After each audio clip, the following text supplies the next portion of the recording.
गुजरात में अहमदाबाद के सरदार वल्लभ भाई पटेल एयरपोर्ट से दोपहर 1:38 पर एक प्लेन 3000 मीटर वाले इस रनवे पर दौड़ लगाता है और हवा में उड़ जाता है। और 1:40 पर ठीक 2 मिनट के बाद जैसे ही वो हवा में 625 फीट की ऊंचाई पर पहुंचता है, वो वापस जमीन की तरफ आने लग जाता है और एयरपोर्ट की बाउंड्री के बाहर एक रिहायशी इलाके की इमारतों पर गिर जाता है। तेज आग का गुबार उठता है। उसके बाद इलाके को काला धुआं घेर लेता है। ये प्लेन एयर इंडिया का था दोस्तों। इस प्लेन में 242 लोग सवार थे। ये सब अहमदाबाद से लंदन जा रहे थे। एयर इंडिया का ये प्लेन खच्चाड़ा था और ये कितना कूड़ा था, इसके बारे में आज ही एक पैसेंजर आकाश वत्स ने बताया है। आकाश वत्स ने इसी प्लेन से दिल्ली से अहमदाबाद की यात्रा की थी। अहमदाबाद से ही ये प्लेन लंदन के लिए उड़ा था, तो उन्होंने इस प्लेन को लेकर क्या कुछ कहा और क्या कुछ सवाल उठाए, सुनना बेहद जरूरी है। सुनिए। This AC is not working. Look at everyone, and it's so many people they are using these magazines. AC is not working at all. And as usual, your TV screens are also not working. Neither this button for calling the cabin crew. Nothing is working. दोस्तों, plane crash होने से ठीक पहले की ये plane के भीतर की तस्वीर है। देखिए दोस्तों, जिस प्लेन का एसी तक काम नहीं कर रहा था, जिस प्लेन की लाइट पैसेंजर की जलाने से जल ही नहीं रही थी, वो प्लेन कितना खटारा होगा, इसका अंदाजा तो आप लगा सकते हैं। जिस प्लेन के एसी का रखरखाव तक नहीं था, उस प्लेन के इंजन का कितना ध्यान रखा जाता होगा, ये सोचने वाली बात है। ये तस्वीर देखिए।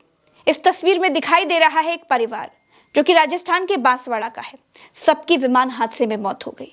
डॉक्टर कोनी व्यास पैसिफिक हॉस्पिटल से इस्तीफा देकर अपने पति प्रदीप जोशी के साथ लंदन में शिफ्ट होने वाली थी। आज सभी बच्चों के साथ जा रही थी और इस दुखद हादसे का शिकार हो गई। सवाल ये है दोस्तों कि कैसे हुआ ये प्लेन हादसा? क्या इसके पीछे कोई विदेशी साजिश है? क्या एयर इंडिया का प्लेन ज्यादा गर्मी के कारण क्रैश हो गया?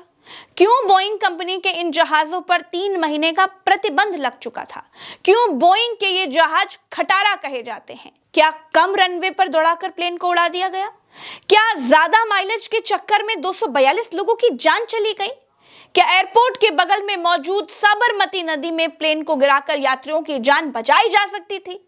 एक एक बात बताऊंगी दोस्तों, सारी कहानी आपको समझाऊंगी। नमस्कार, मेरा नाम प्रज्ञा मिश्रा है और आप देख रहे हैं प्रज्ञा का पन्ना। दोस्तों, एयर इंडिया का जो प्लेन क्रैश हुआ वो बोइंग कंपनी का था। बोइंग अमेरिकी कंपनी है। इस प्लेन क्रैश में गुजरात के पूर्व मुख्यमंत्री विजय रूपाणी भी नहीं रहे, वो भी इस हादसे में मारे गए। कोई जिंदा बचा है? फिलहाल मेरे वीडियो करने तक तो ऐसी कोई खबर नहीं आई। एयरपोर्ट बाउंड्री के बाहर जिस इमारत पर एयर इंडिया का प्लेन गिरा, उसमें आधा प्लेन इमारत के इस ओर फंस गया और आधा दूसरी ओर, आधा नीचे जमीन पर गिर गया।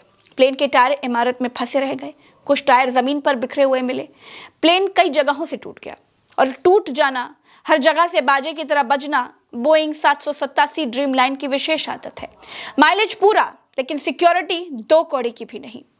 ये मैं नहीं कह रही हूं, आगे बताऊंगी क्यों कह रही हूं।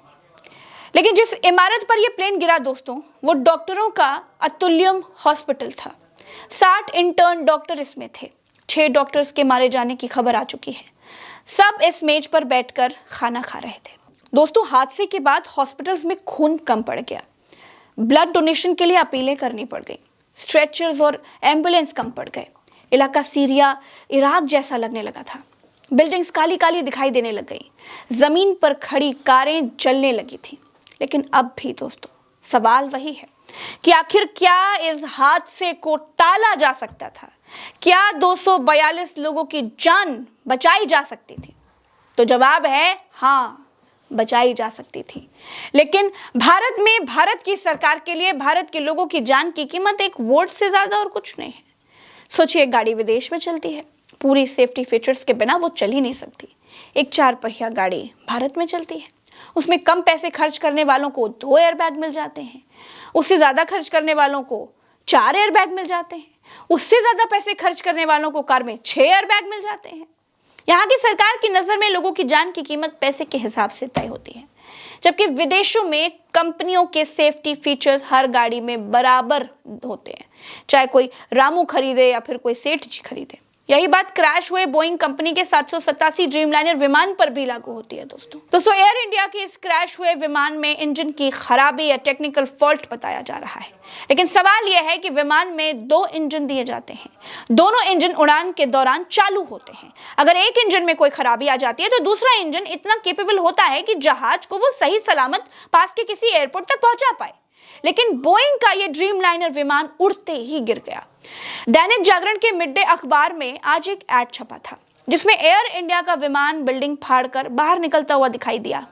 ये इत्तेफाक था या उसी तरह की घटना? खैर दोस्तों, अब मैं आपको बताऊंगी कि कैसे बोइंग के यह खटारा विमान मौत के सौदागर बनकर आसमान में उड़ रहे हैं।